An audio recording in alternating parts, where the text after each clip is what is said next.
Hello, everyone. Welcome back to Apollo Art Analysis. Today, we're going to be looking at a piece by the artist Metaphysic. He is a underserved artist, and he's been creating a bunch of different scenes. He works primarily within the 3D rendering, so he's a 3D artist, so digital renderings all the way. And we're going to talk a bunch here. We're going to talk about kind of this mix of doric-ionic columns. We're going to talk about some influences of the High Renaissance from Italian art history. We're going to talk about kind of center emphasis. We're going to talk about color-based rarity and everything in between. So let's jump right into it. So in your initial introduction, you're met with this kind of red island on a midnight voided backdrop. And within that red island is a single statue. So let's look at kind of the outer form first, which really feels like a stage which elevates the elements within. So we see this kind of dark maroon here, and that's the entire form. There's kind of this slick, smooth texture on it as well. So that also reflects the center light. So this maroon is really, it's kind of strange because the color red in and of itself is a color which draws attention very highly. It's a very highly attentive color, and you'll see this darker maroon utilizes that a little bit, but then you also have much lighter colors of red as well, or much lighter tones of red. And so it utilizes a much more kind of muted color on the outside, but on the inside, it's going to the most high attention red as possible. So that is kind of pulling us from the outer to the inner to really look at what is being displayed here on, say, this. And within that, you see that the statue is framed. So that's also important to note as well.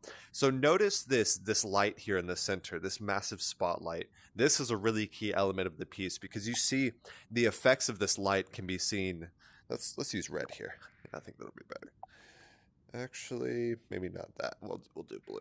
So you'll see that there.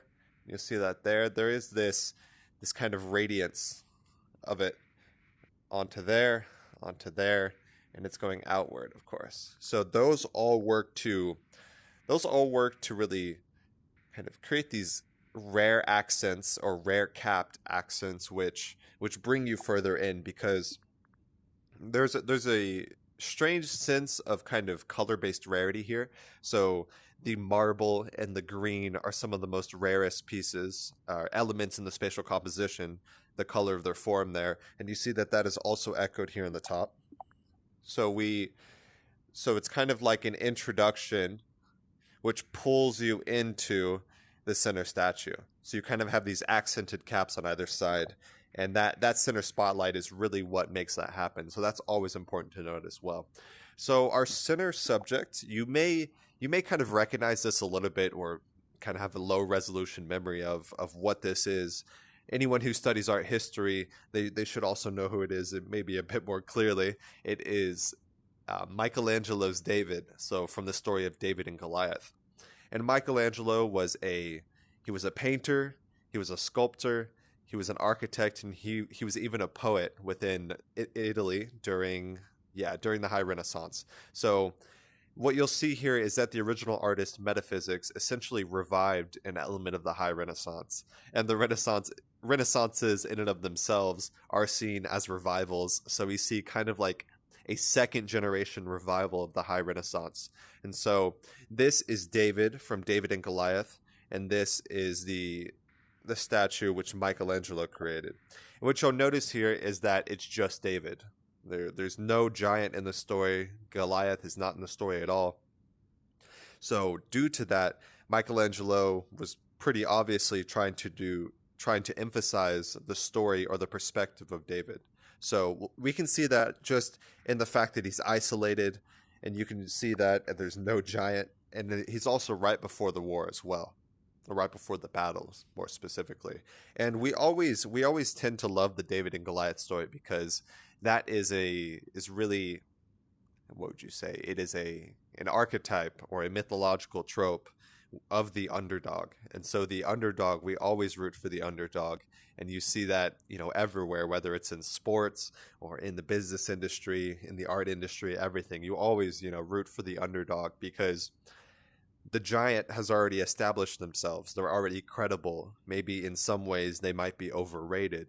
So whenever the underdog comes in, that's kind of the hero that can prove to everyone whether that giant is overrated or underrated during that battle, whether it's literal or metaphorically. And most of the time, whenever we're talking about the underdog trope, it's more metaphor to literal. So we see, yeah, I talked a bit about the kind of this green and marble, and the red is the most abundant color within this work. So that creates kind of a neutral backdrop for the green to be a slightly more emphasized rarity. And then the white is definitely the emphasis here in the center. So those all really work to draw you in, and it emphasizes, not only does it emphasize the form of the subject, but it also emphasizes the fact that Michelangelo chose to emphasize him as well. So there's kind of this second tier, this greater development of emphasis and isolation onto David's perspective, and that is further achieved by the original artist here, which is metaphysics. So he does a ton of great work. We're going to look a bit more of his pieces here in a second. But notice, whenever I was first seeing this piece, I was thinking about, this might appeal to some people of the Dreamcore aesthetic. And I was asking myself why that is. And I think that is because of the light. There's this sense of surreal lighting in this piece. There's kind of smooth, that's how you can tell it's a rendering as well, because of the lighting. And, it's obviously very lifelike, but there's also something kind of virtual about it as well. So both of those, sorry about that. So those are all really important whenever we're looking at this piece. So whenever I was thinking about this, the Dreamcore aesthetic, and the Dreamcore aesthetic is really achieved through a strange sense of lighting.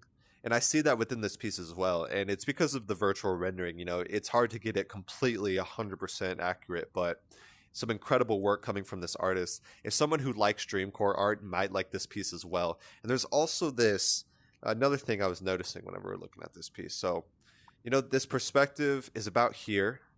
So you're kind of, it feels like we're kind of disconnected or looking at it as onlookers. We're not within this. Oh yeah, we're not within this kind of hexagonal shaped plane. We are kind of outside onlookers. And I forgot to mention also, you'll see these pillars on either side. So these are sets of two, and the sets of two are at each one of the points of that hexagonal shape. And it's strange because, I was thinking, and I believe Doric pillars have no base, but Ionic pillars also have kind of more motifs on top. So to me, it looks like this mix of Doric and Ionic columns, which really intrigues me.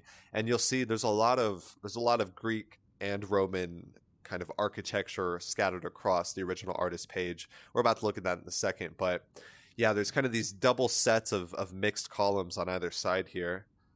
And these are all around the points of this greater hexagonal stage that works to emphasize and create, the highest isolation onto the subject here in the middle, which is Michelangelo's statue of David from David and Goliath. So some incredible work coming from this artist. We're going to take a look at his profile real quick.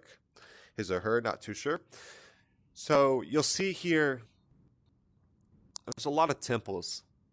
Lots and lots of temples. And I was looking through here, and it's just, to be completely honest, I've never liked this before. And just the way that he works within the 3D rendering to use, say, contrast and these historical temple designs. So, you'll see in the written description on our Instagram, I said that this piece, there are like temples guarding his profile, and that's really what I see here. He has elements of the divine. I really like this one. You guys might see this one in the future. So yeah, just some incredible work coming from this artist, and you'll see he really likes the temples. So he's bringing an element of the divine to. I really like this one as well. This one's pretty good. So he's bringing an element of the divine into his page, and he's incorporating that into his kind of his profile identity as an artist. And whenever you think of this artist, personally, whenever I think of this artist, I'm thinking of these, crazy cool dreamlike temples with the water surrounding it. It's just some incredible work coming from this artist, and I think he deserves more followers. I think he's underrated, and he is what we would call an underserved artist. So underserved artists have 3,000 or less followers. So I would consider this artist to be an underserved artist and a very underrated underserved artist at that. So I think he deserves a lot more recognition, and I'll probably be curating some more of his pieces, the ones I like, just because of that fact that I think that he should be put on given some more exposure for the work that he's doing here. I really, really like this aesthetic, and I think that there's a lot to learn from this as well, incorporating some of the older art history, architectural designs into a revived digital form within the virtual rendering. So I really like this piece. There was a bunch to learn, some really interesting.